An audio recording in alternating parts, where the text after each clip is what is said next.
আসসালামু আলাইকুম ভাই বোনেরা। ফাইন্যান্স উইথ ট্রাফিক চ্যানেলের নতুন ভিডিওতে আপনাদের সবাইকে স্বাগতম।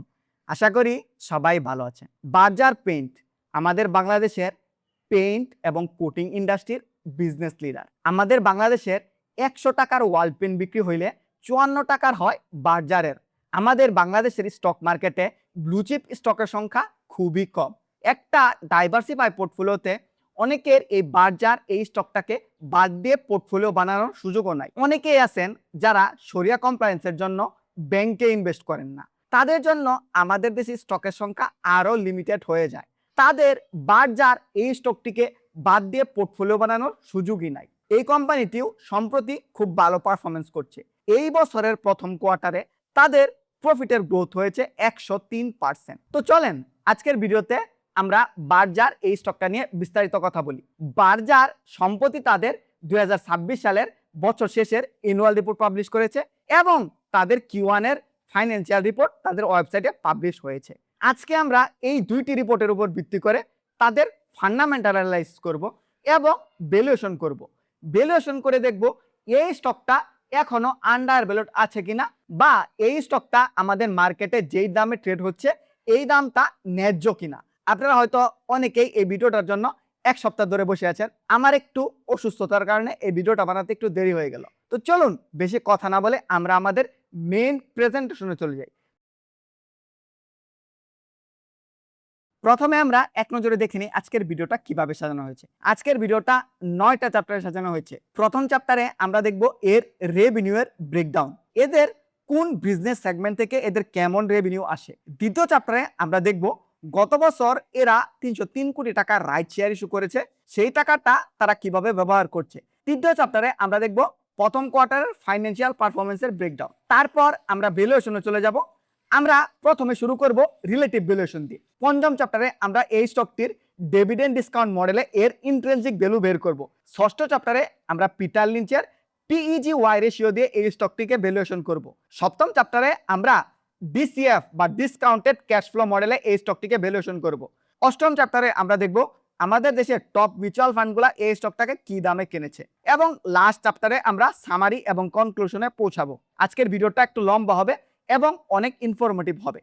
আপনারা চাইলে এই ভিডিওটা দেখার জন্য চা কফি নিয়ে বসতে পারেন। আমার লক্ষ্য হচ্ছে আপনারা যেন আমার একটি ভিডিও দেখার পর নেক্সট কোয়ার্টারের আগ পর্যন্ত বার্জার নিয়ে আর কোনো ভিডিও দেখা না লাগে। তো চলুন আমরা আমাদের ভিডিওর প্রথম চ্যাপ্টারে চলে যাই। প্রথম চ্যাপ্টারে দেখব revenue breakdown by segment. Berger কোম্পানিটা তাদের প্রত্যেকটা বিজনেস সেগমেন্ট থেকে কি ধরনের রেভিনিউ জেনারেট করেছে গত বছর। তাদের মেইন বা কোর বিজনেস সেগমেন্ট যেটা আছে সেটা হলো তাদের পেইন্ট বা কোটিং সেলস। ফিসক্যাল ইয়ার ২০২৫ সালে তাদের পেইন্ট এবং কোটিং সেল ছিল ২,৮০১ কোটি টাকা। গত বছরের ইয়ার এন্ডিং এ সেটা হচ্ছে ২,৮৭৩ কোটি টাকা। তাদের এই পেইন্ট এবং কোটিং সেলস 2.6% বেড়েছে।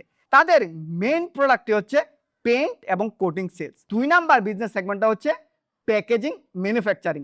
বার্জারের যে প্লাস্টিকের রঙের কৌটাগুলো আছে ওইগুলা তারা বানায়, ওইগুলা তারা শুধু নিজেদের জন্য উৎপাদন করে না, তারা কিছু থার্ড পার্টিও সেল করে। এর আগের বছর তাদের প্যাকেজিং এর সেলস ছিল ১২৯ কোটি টাকা। গত বছর এসে সেটা হয়েছে ১৩৪ কোটি টাকা, 4.03% বেড়েছে। তারপরে তাদের বিজনেস সেগমেন্টটা হচ্ছে কয়েল কোটিং এবং কনস্ট্রাকশন কেমিক্যাল, যেটা তাদের আগের বছর ছিল ৮,৫৮,০০,০০০ টাকা, গত বছর হয়েছে ১০,৭২,০০,০০০ টাকা, 24.93% গ্রোথ করেছে। এটা একটা ভালো মানের গ্রোথ। তারপরের বিজনেস সেগমেন্টটা আইটি এবং কনসাল্টিং সার্ভিস। বার্জার পেইন্টের একটা আইটি টিম আছে, তারা ওয়েব ডেভেলপমেন্ট সহ বিভিন্ন ধরনের আইটি সার্ভিস দিয়ে থাকে, যেখান থেকে তাদের আগের বছরের রেভিনিউ ছিল ৬,২৬,০০,০০০ টাকা। এই বছর শেষে দাঁড়িয়েছে ৭,৫৯,০০,০০০ টাকা, 21.29% বেড়েছে। এটা একটা মোটামুটি ভালো মানের গ্রোথ। পরের বিজনেস সেগমেন্টটা কালার ব্যাংক, যেখানে এর আগের বছর ছিল ৭,৮৩,০০,০০০ টাকা, এই বছরে শেষে হয়েছে ৭,৫৩,০০,০০০ টাকা, -3.88% ডিগ্রোথ হয়েছে। তারপরে তাদের বিজনেস সেগমেন্টটা হচ্ছে স্পেশালাইজড ওয়াল ডিজাইন, যেখানে আগের বছরের তাদের রেভিনিউ ছিল ৫,১৪,০০,০০০ টাকা, এই বছর সেটা হয়েছে দাঁড়িয়েছে ৫,৪০,০০,০০০ টাকা, যেখানে তাদের গ্রোথ হয়েছে 5.01%। তাদের পরের সেগমেন্টটি হচ্ছে ইন্টেরিয়র ডেকোরেশন, সেখানে গত বছরে তাদের রেভিনিউ ছিল 36 লক্ষ টাকা, এই বছর সেটা এসে হয়েছে 21 লক্ষ টাকা, 42.85% ডিগ্রোথ হয়েছে। এবং সবার লাস্টে হচ্ছে নিউ প্যাকেজিং অপারেশন, যার জন্য মূলত এরা রাইড শেয়ারের টাকা তুলেছে। এখানে গত বছরে তাদের রেভিনিউ 0 ছিল, এই বছরে তাদের রেভিনিউ 0। তার মানে কি ফিসক্যাল ইয়ার 2024-25-এ বাজার কোম্পানির টোটাল রেভিনিউ ছিল 2,958 কোটি টাকা। ফিসক্যাল ইয়ার 2025-26 সেটা গিয়ে দাঁড়িয়েছে 3,040 কোটি টাকা। গত বছর তাদের রেভিনিউ 2.75% বেড়েছে। এই গ্রোথটা খুব একটা আহামরি গ্রোথ নয়। যেখানে আমাদের দেশের জিডিপি 4-5% মতো করে বাড়ছে, সেখানে এদের গ্রোথ হয়েছে 2.75%। এটা খুব একটা আহামরি গ্রোথ নয়। এই ছিল বাজারের রেভিনিউ এর ব্রেকডাউন বাই সেগমেন্ট। তো চলুন এখন আমরা নেক্সট চ্যাপ্টারে চলে যাই। নেক্সট চ্যাপ্টারে গিয়ে আমরা দেখব বাজার গত বছর যে রাইট শেয়ারের টাকা তুলেছে সেই টাকাটা কোথায় কোথায় খরচ করছে। নেক্সট চ্যাপ্টারে যাওয়ার আগে আপনাদের অসংখ্য ধন্যবাদ দিতে চাই আমার এই চ্যানেলটিকে সাবস্ক্রাইব করার জন্য। আমি যখন এই ভিডিওটা বানাচ্ছি আমার ইউটিউব চ্যানেলে সাবস্ক্রাইবার সংখ্যা 6,550 জন। 2026 সালের আমার একটি গোল হচ্ছে 10,000 সাবস্ক্রাইবার পুরো করা। এই 10,000 সাবস্ক্রাইবার পুরো করতে আমার আর 3,450 জন সাবস্ক্রাইবার দরকার। আপনারা যারা আমার চ্যানেল নতুন এখনো সাবস্ক্রাইব করেননি, দয়া করে সাবস্ক্রাইব করে নিন। আমি প্রমিস করছি best of the best investing content আপনাদের এখানে নিয়ে আসবো। যারা এখনো সাবস্ক্রাইব করেননি দয়া করে সাবস্ক্রাইব করে নিন। আমরা এখন এই চ্যাপ্টারে দেখব বাজার কোম্পানি গত বছর যে 302 কোটি টাকার রাইট শেয়ার ইস্যু করলো সেই টাকা কিভাবে ব্যবহার করছে। তাদের রাইট শেয়ারের টোটাল প্রফিট হচ্ছে গিয়ে 302 কোটি টাকা। তারা এখন পর্যন্ত 180 কোটি টাকা খরচ করে ফেলেছে। চলুন এখন আমরা দেখব এই যে 180 কোটি টাকা কোথায় কোথায় খরচ করলো। তাদের খরচের প্রথম ক্যাটাগরি হচ্ছে মেশিনারি, ইকুইপমেন্ট এবং অটোমেশন। এসবের পিছনে তাদের খরচ হয়েছে 145 কোটি টাকা। তারা ল্যান্ড এবং ইনফ্রাস্ট্রাকচার ডেভেলপমেন্টে খরচ করেছে 28 কোটি টাকা। তারা কনসাল্টিং এবং আদার প্রজেক্টে খরচ করেছে 2 কোটি টাকা। এবং এই যে রাইট শেয়ার ইস্যু করতে তাদের খরচ হয়েছে 4,55 লক্ষ টাকা। এই সব মিলিয়ে তাদের 180 কোটি টাকা তারা খরচ করে ফেলেছে অলরেডি। তাদের পকেটে এখন রয়েছে 122 কোটি টাকা। তারা প্রায় 60% টাকা অলরেডি খরচ করে ফেলেছে এবং 40% টাকার মতো তাদের কাছে অবশিষ্ট রয়েছে। তো এইখানে একটা কমন প্রশ্ন আসে, এই প্রশ্নটা অনেকে আমাকে প্রশ্ন করেছেন যে রাফিক ভাই Q1 এ এদের প্রফিট অনেক বেড়েছে, এর কারণ কি? এদের যে রাইট শেয়ারের অনেকগুলা টাকা ব্যাংকে পড়ে আছে, সেই টাকাটা থেকে যে সুদটা আসছে তা দিয়ে তাদের এই প্রফিটটা বাড়লো কিনা। আমাকে এই প্রশ্নটা অনেকেই করেছেন, এই বিষয়টা আমি আপনাদের ক্লিয়ার করতে চাই। রুলস অনুযায়ী বাজার কোম্পানি তাদের রাইট শেয়ারের এই টাকাটা থেকে যে প্রফিটটা আসে সেটা তাদের নেট প্রফিট বা ইপিএস এ দেখাতে পারবে না। এখান থেকে যে সুদের টাকাটা আসবে সেই টাকাটা তাদের বিজনেসে ইনভেস্ট করতে হবে অথবা যে রাইট শেয়ার অ্যাকাউন্ট আছে সেখানে জমা হবে। তার মানে কি 122 কোটি টাকা যে ব্যাংকে পড়ে আছে, এইখান থেকে যে ব্যাংক সুদ আসবে সেই টাকাটা তারা তাদের প্রফিটে দেখাতে পারবে না। আশা করি এই বিষয়টা আপনাদের কাছে ক্লিয়ার হয়েছে। তো চলুন এখন আমরা নেক্সট চ্যাপ্টারে চলে যাই। নেক্সট চ্যাপ্টারে গিয়ে আমরা Q1 এর ফাইন্যান্সিয়াল পারফরমেন্স দেখব।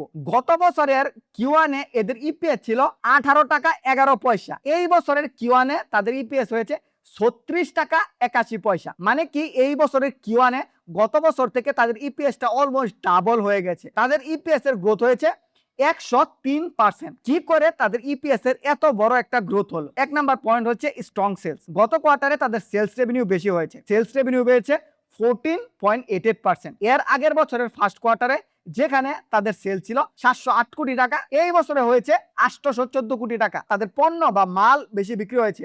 2 নাম্বার হচ্ছে তাদের ফাইন্যান্সিয়াল কস্ট কমে গেছে। তাদের যে ঋণ ছিল সেটা 77% কমে গেছে। গত বছরে তাদের ব্যাংক লোন ছিল 5.5 কোটি টাকার মতো, এই বছর সেটা এসে দাঁড়িয়েছে 1,22,00,000 টাকা। যেহেতু তাদের লোন কমে গেছে তাদের ইন্টারেস্টও কম দিতে হয়েছে। আর 3 নাম্বার পয়েন্ট হচ্ছে তাদের কর্পোরেট ট্যাক্স রেট কমে গেছে। আগে তাদের কর্পোরেট 25% ট্যাক্স দিতে হতো, এখন তাদের 20% দিতে হচ্ছে। আর 4 নাম্বার পয়েন্ট হচ্ছে বাজারের যে সিস্টার কোম্পানি আছে বা যে জয়েন্ট অ্যাডভেঞ্চার আছে সেখানে তাদের অনেক প্রফিট গ্রোথ হচ্ছে। তাদের জয়েন্ট অ্যাডভেঞ্চারের প্রফিট 272% বেড়েছে। তার মানে কি আমরা সহজ কথায় যদি বলতে চাই বাজারের Q1 এর প্রফিট কি কারণে বাড়লো?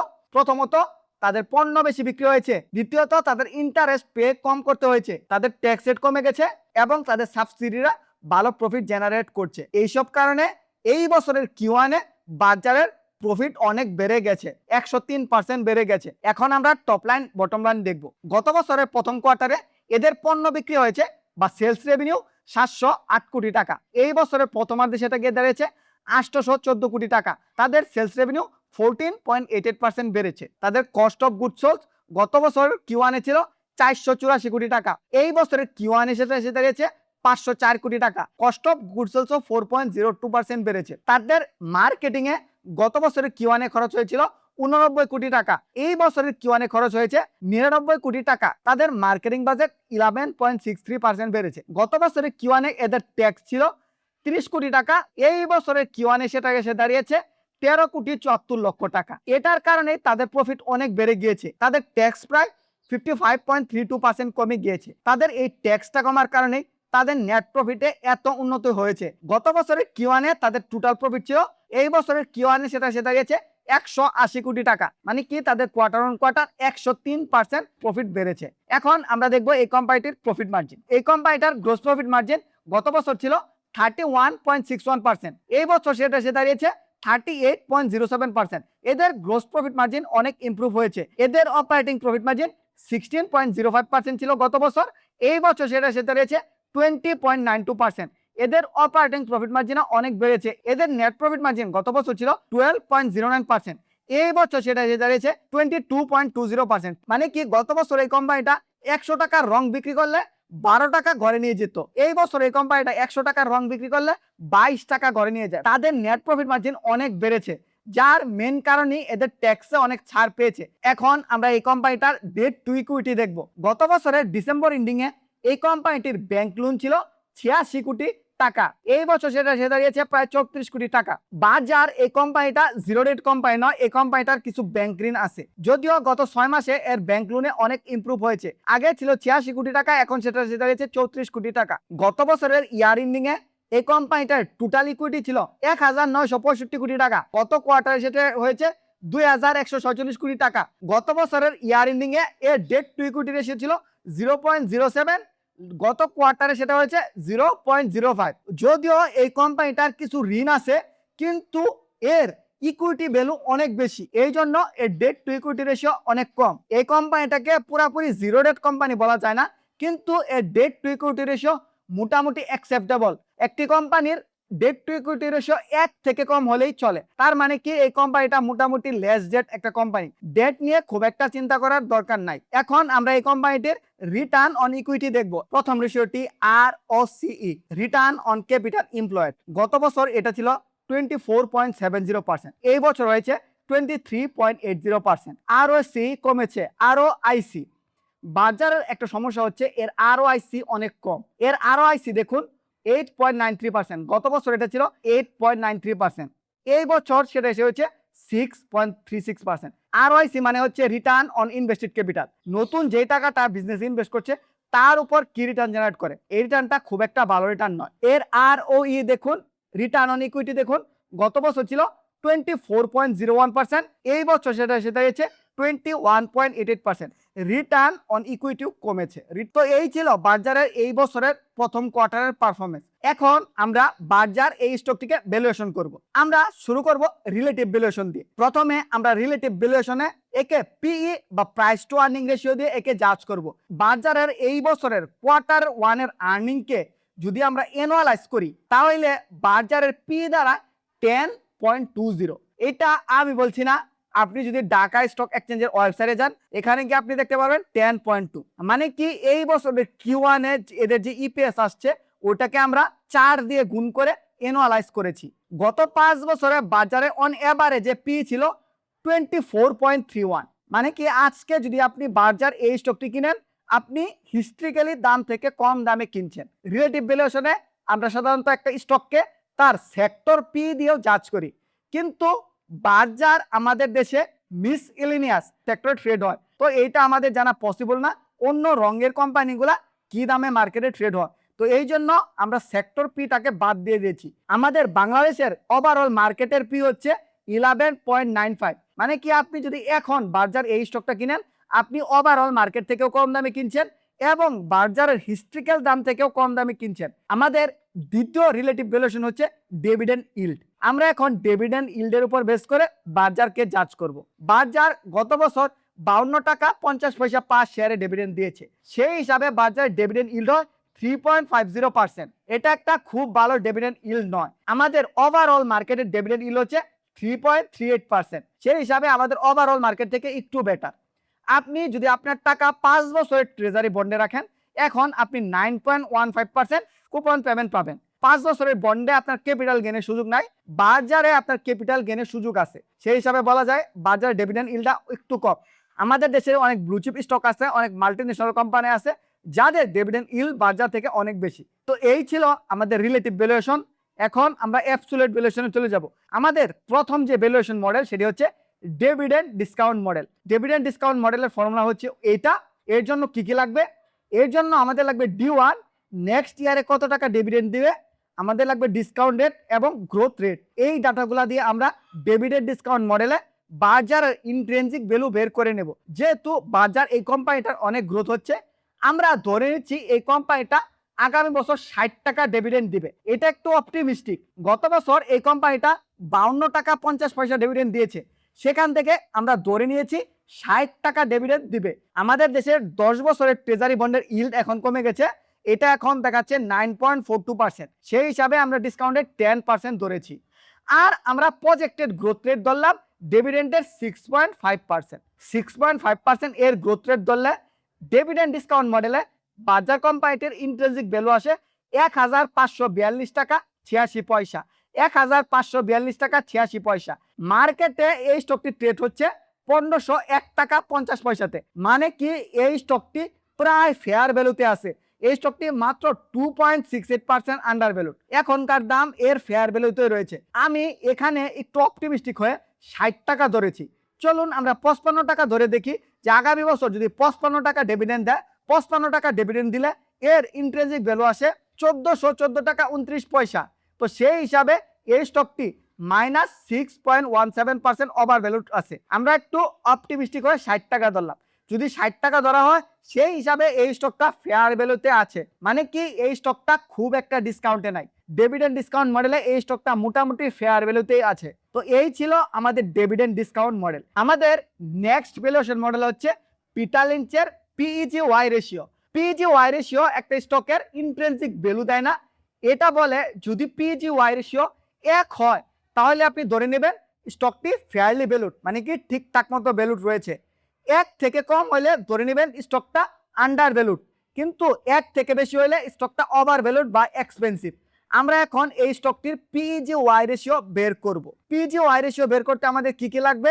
আমাদের লাগবে পি রেশিও, এই কোম্পানিটির আর্নিং গ্রোথ এবং ডিভিডেন্ড ইল্ড। এর উপর বেস করে আমরা পিটার লিঞ্চের PEG/Y রেশিও বের করতে পারবো। এই কোম্পানিটির কারেন্ট পি রেশিও হচ্ছে 10.20। Q1 এ 103% এদের গ্রোথ হয়েছে। গত 5 বছরে এদের গ্রোথ 7.14। যেহেতু এই কোম্পানিটা অনেক ক্যাপেক্স করছে, তো আমরা একটু অপটিমিস্টিক হয়ে আমরা ধরে নিলাম এই কোম্পানিটা 8% গ্রোথ করবে। সেই হিসাবে এই কোম্পানিটির PEG/Y রেশিও আসে 0.89। 1 থেকে কম হলে কোম্পানিটি আন্ডার ভ্যালুড। তো সেই হিসাবে বাজার কোম্পানিটি আন্ডার ভ্যালুড আসে, কিন্তু এখানে কিন্তু আহামরি আন্ডার ভ্যালুড আসে না, মোটামুটি আন্ডার ভ্যালুড আসে। 1 হইলেই ফেয়ারলি ভ্যালুড, এটা আসে প্রায় 90 পয়সা, মানে 1-এর কাছাকাছি। PEG/Y রেশিওতে এই স্টকটা আহামরি আন্ডার ভ্যালুড নয়। তো এই ছিল আমাদের PEG/Y রেশিও। চলুন এখন আমরা নেক্সট ভ্যালুয়েশন মডেলে চলে যাই। আমাদের নেক্সট ভ্যালুয়েশন মডেল হচ্ছে DCF বা ডিসকাউন্টেড ক্যাশ ফ্লো মডেল। ওই মডেলটা অনেক কমপ্লিকেটেড, এই জন্য অনেকের ওই মডেলটা পছন্দ। নেক্সট ভ্যালুয়েশন মডেলে যাওয়ার আগে আমি একটু কুইক শাউট আউট দিতে চাই আমার পার্সোনাল ফাইন্যান্স 101 কনসাল্টিং সার্ভিসকে। আমার একটি কনসাল্টিং সার্ভিস আছে যেখানে আপনি গুগল মিটের মাধ্যমে 1 ঘন্টা ভিডিও কলে আমার সাথে কথা বলতে পারেন। আপনার ইনভেস্টিং স্ট্র্যাটেজি ডিফাইন করতে পারেন, আপনার লামসাম স্ট্র্যাটেজি ডিফাইন করতে পারেন, আপনার পোর্টফোলিও আমাকে দিয়ে রিভিউ করাতে পারেন, অথবা ফাইন্যান্সিয়াল ফ্রিডম নিয়ে যে কোনো প্রশ্ন থাকলে আমাকে করতে পারেন। কিভাবে আমাদের দেশে ফাইন্যান্সিয়াল ফ্রিডম অর্জন করা যায় তা নিয়ে যে কোনো প্রশ্ন আমাকে করতে পারেন। আমার এই কনসাল্টিং সার্ভিসটি বুকিং এর লিংক এই ভিডিও ডেসক্রিপশনে দেওয়া আছে, সেখান থেকে আপনারা আমার এই সার্ভিসটি বুক করতে পারেন। আমরা এখন DCF বা ডিসকাউন্টেড ক্যাশ ফ্লো মডেলে বাজারকে ভ্যালুয়েশন করব। DCF করতে গেলে আমাদের যে ডাটাটি লাগবে সেটি হলো কোম্পানির ফ্রি ক্যাশ ফ্লো। কোম্পানির ফ্রি ক্যাশ ফ্লো কোথায় পাবেন? কোম্পানির নেট অপারেটিং ক্যাশ ফ্লো থেকে কোম্পানির ক্যাপেক্স বাদ দিয়ে বাদ দিয়ে দিলে আপনি কোম্পানির ফ্রি ক্যাশ ফ্লো পাবেন। আমি কি করেছি, গত 3 বছরের ফ্রি ক্যাশ ফ্লো বের করে নিয়েছি, তাকে এভারেজ করলে এই কোম্পানিটির ফ্রি ক্যাশ ফ্লো দ্বারা 182 কোটি টাকা। গত 3 বছরে এই কোম্পানিটির free cash floor growth negative. 3 বছর আগে এই কোম্পানিটির ফ্রি ক্যাশ ছিল 507 কোটি টাকা, গত বছর সেটা এসে দাঁড়িয়েছে -55 কোটি টাকা। এটা আসলে খারাপও বোঝায় না, ভালোও বোঝায় না। একটা কোম্পানি যদি ক্যাপেক্সে অনেক খরচ করে, মানে তাদের গ্রোথে অনেক খরচ করে, তাহলে তাদের ফ্রি ক্যাশ ফ্লো কমে যাবে। মানে কি 3 বছর আগে তারা তাদের বিজনেসে 140 কোটি টাকার ক্যাপেক্স করতো, এখন গত বছর সেটা এসে দাঁড়িয়েছে 488 কোটি টাকা। তাদের যে অপারেটিং ক্যাশ ফ্লো আছে তার ম্যাক্সিমাম টাকা তারা বিজনেসে ইনভেস্ট করছে। গত 3 বছরে এদের গ্রোথ নেগেটিভ, কিন্তু সারা জীবন তো এটা নেগেটিভ থাকবে না। তো এই জন্য আমি অপটিমিস্টিক হয়ে আমি ধরে নিয়েছি আগামী 5 বছর এদের ফ্রি ক্যাশ ফ্লোর গ্রোথ বছরে হবে 10%, তারপরের 5 বছর হবে 8%, এবং টার্মিনাল গ্রোথ আমি ধরেছি 3%। ট্রেজারি বন্ডের ইন্টারেস্ট রেট কমে গেছে, আমরা ডিসকাউন্ট রেটও ধরেছি 10%, আর এটা আমরা 10 বছরের জন্য ফিউচারে প্রজেক্ট করলাম। তো সেই হিসাবে এই কোম্পানিটার free cash flow present value হয় 4221 কোটি টাকা। এই কোম্পানির ব্যালেন্স শিটে ক্যাশ হিসাবে 487 কোটি টাকা রয়েছে, এবং এই কোম্পানির 95 কোটি টাকা ঋণ রয়েছে। আমরা যদি এই সবগুলাকে যোগ করে দেই তাহলে এই পুরা কোম্পানিটার একটা দাম পাবো। আমাদের ফ্রি ক্যাশ ফ্লো প্রজেকশনে বাজার এই পুরা কোম্পানিটির দাম আসে 4613 কোটি টাকা। আপনি যদি 4613 কোটি নিয়ে বাজারের অফিসে যান, আপনি এই মডেল অনুযায়ী পুরা বাজার কোম্পানিটাকে কিনতে পারবেন। 4600 কোটি টাকা দিয়ে বাজার কোম্পানি আপনাকে বিক্রি করবেন। 4,91,00,000 শেয়ার রয়েছে। আমরা যেহেতু পুরা কোম্পানির দাম পেয়ে গেছি, এখন আমরা যদি শেয়ার সংখ্যা দিয়ে ভাগ করে দেই তাহলে আমরা বাজারের ইন্ট্রিনসিক ভ্যালু পেয়ে যাব। পুরা কোম্পানির দামকে আমরা এই শেয়ার সংখ্যা দিয়ে ভাগ করে দিই। পুরা কোম্পানির দামকে শেয়ার সংখ্যা দিয়ে ভাগ করে দিলে বাজারে ডিসিএফ বা ডিসকাউন্টেড ক্যাশ ফ্লো মডেলে এর ইন্ট্রিনসিক ভ্যালু আসে 939 টাকা 45 পয়সা। 939 টাকা 45 পয়সা। আমি যখন এই ভিডিওটা বানাচ্ছি মার্কেটে এই স্টকটি ট্রেড হচ্ছে 1501 টাকা 50 পয়সা। মানে কি এই স্টকটা 59.83% ওভার ভ্যালুড রয়েছে। আমরা এই কোম্পানিটার মোটামুটি অপটিমিস্টিক গ্রোথ রেট ধরেছি, তারপরও ডিসিএফ বা ডিসকাউন্টেড ক্যাশ ফ্লো মডেলে 60% এর মতো ওভার ভ্যালুড রয়েছে। এই ছিল আমাদের ডিসিএফ ভ্যালুয়েশন।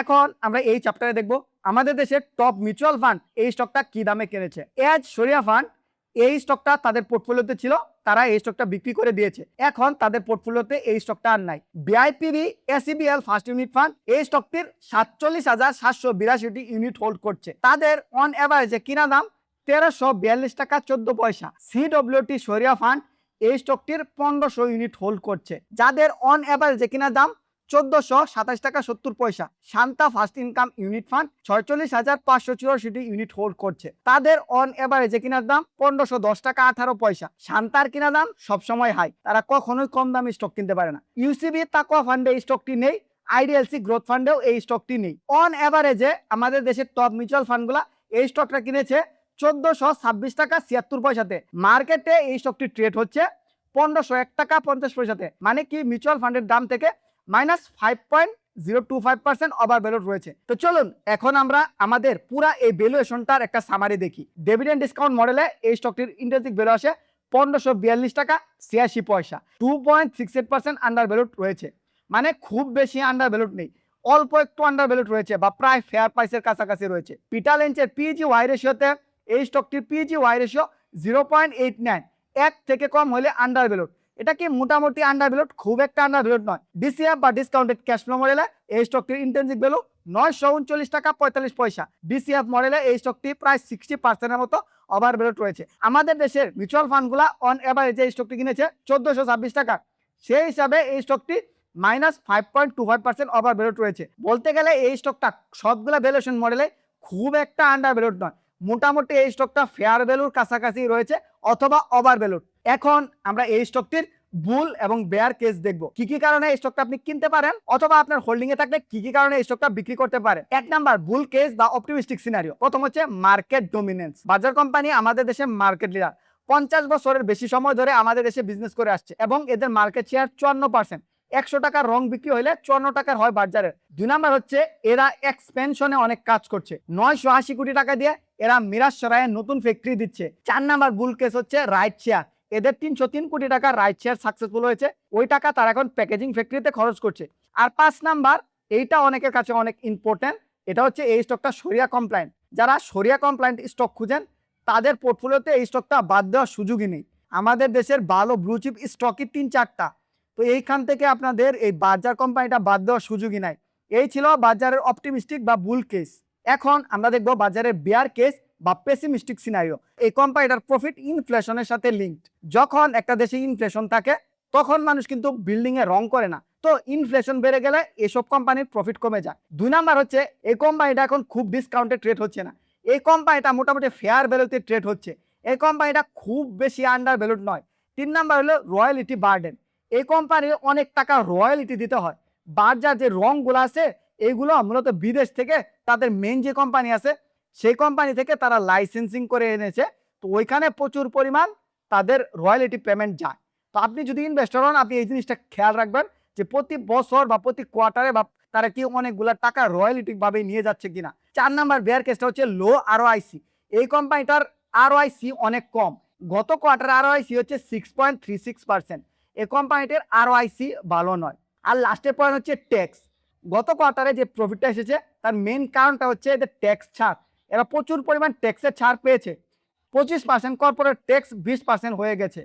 আমি জানি না এটা কতদিন কন্টিনিউ করবে, আমাদের যে গভর্নমেন্ট এটা তো কন্টিনিউ হতেই দিবে না, হতে পারে 1, 2 বা 3 বছর এরকম চলবে, তারপর যদি আবার ট্যাক্স রেট বেড়ে যায় তাহলে কিন্তু তাদের প্রফিটটা আবার কমে যাবে। এদের Q1 এর মেইন প্রফিটের ড্রাইভারই হচ্ছে এদের ট্যাক্স কমে যাওয়া, যদিও এদের রেভিনিউর গ্রোথ হয়েছে, কিন্তু একজন ইনভেস্টর হিসাবে আপনি এই জিনিসটা মাথায় রাখবেন। আপনার এত খুশি হওয়ার দরকার নাই যে আমার স্টকের 100% প্রফিট বেড়ে গেছে, ওইটা বাড়ছে মূলত এদের ট্যাক্স ছাড়ের কারণে। আমার এই পুরো প্রেজেন্টেশনের লিংক এই ভিডিও ডিসক্রিপশনে দেওয়া আছে, আপনারা সেখান থেকে গিয়ে এই নাম্বারগুলা নিজে নিজে দেখে নিতে পারবেন।